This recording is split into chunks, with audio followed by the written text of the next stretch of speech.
In today's video, I'm going to teach you how to use paths in Salesforce, a fantastic tool to improve your workflow and increase efficiency.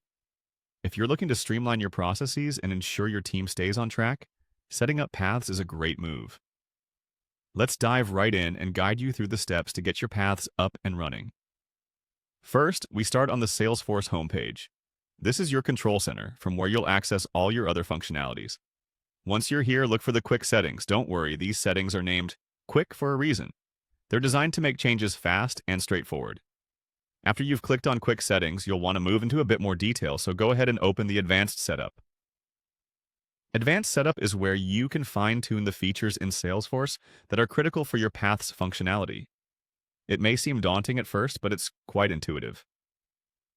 Next, type in path settings in the search box. Path settings are the heart of how you'll configure the paths and ensure they align with your business needs. Once you've located path settings, click on it. This will bring you to a page where you can begin configuring new paths or managing existing ones. From here, find the option to create a new path and click on it. With the new path window open, a critical next step is to input the path name. Make it descriptive enough to recognize and correlate with its intended use.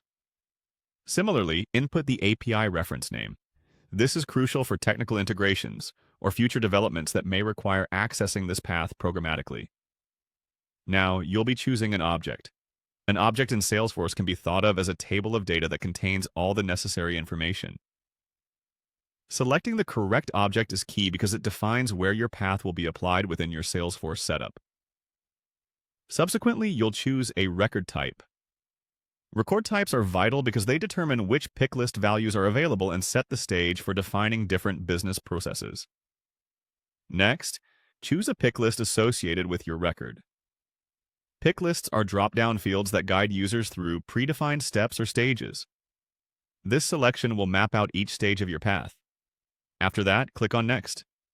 This step will lead you to a screen where you can select fields and provide guidance for each step in the path.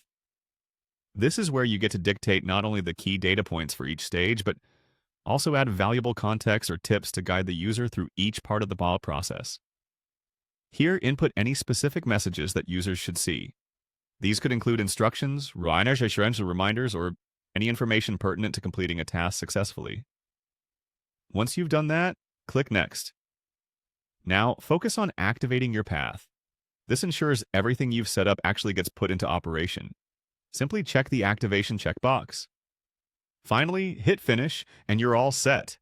You've successfully configured a path in Salesforce, helping streamline your team's workflows and focus efforts on what matters most. Thank you for joining me today, and I hope this tutorial helps you leverage paths effectively in Salesforce.